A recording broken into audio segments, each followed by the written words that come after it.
Welcome to the Saul's Newsstand News Review for November 1st, 2019. Fox News reports, Warren agrees Medicare for All could result in 2 million jobs lost. This is part of the cost issue. Presidential hopeful Senator Elizabeth Warren said Wednesday that she agrees with the University of Massachusetts Amherst economist who concluded a Medicare for All health care plan could result in substantial job losses, calling it, quote, part of the cost issue. Robert Pollin of the University of Massachusetts Political Economy Research Institute told Kaiser Health News earlier this year that most of the roughly 2 million estimated job losses would hit administrative positions, about half among insurers and half in hospitals and doctors' offices. Warren was made aware of Pollin's conclusions during an interview with New Hampshire's public radio. Pollin said supporters of the ambitious healthcare overhaul would have to think about a just transition and what it would look like when implemented. Medicare for All has become a point of contention among Democrats vying for the White House. Warren has come under pressure from her presidential rivals to explain how she would raise the necessary $30 trillion over 10 years to fund the plan. She has also failed to answer whether middle-class taxes would increase under her plan during this month's Democratic debate in Ohio and has sidestepped similar questions on the campaign trail.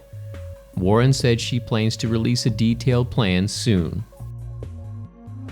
An op-ed from the New York Post is entitled, Calling Pelosi and Schiff's Bluff. President Trump has repeatedly slammed the secret impeachment hearings in the Capitol basement as a, quote, kangaroo court. Speaker Nancy Pelosi got the message. On Monday, she announced the full House will vote to formally launch impeachment proceedings that will be out in the open instead of in the dark.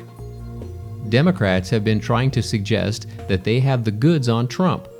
But the fact is, none of the witnesses they have called so far have any first-hand knowledge of presidential wrongdoing.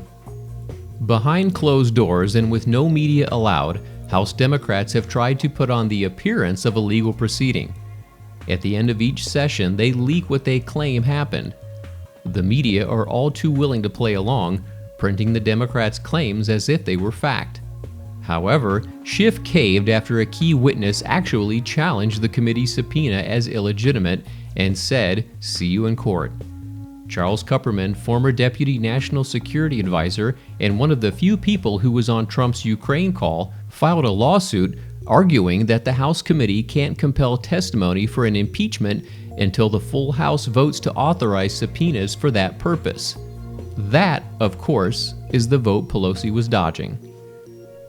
The public isn't stupid, and Pelosi is a far better politician than Schiff. Polls show fewer than half of voters supporting impeachment in key states like Wisconsin, Florida, Pennsylvania, and Michigan.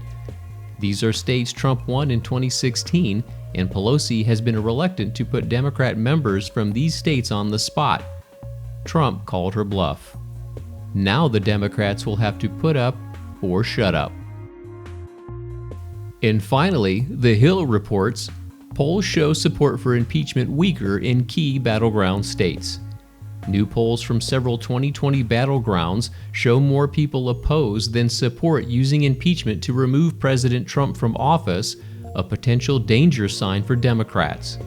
Support for impeachment is underwater in new surveys of Wisconsin and Florida, two key states in next year's fight for the White House.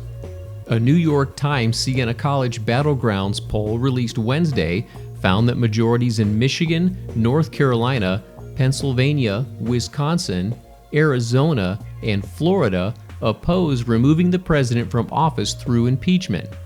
Majorities or pluralities do support an investigation of Trump, however.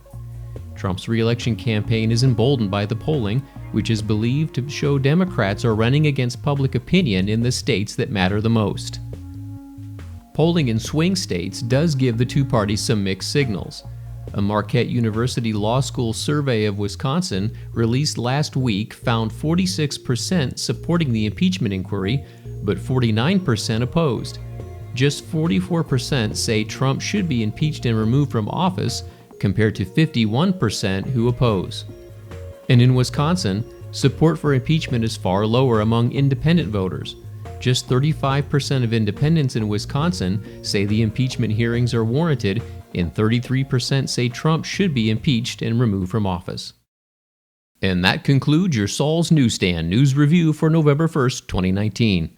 For more political news faster, visit saulsnews.com.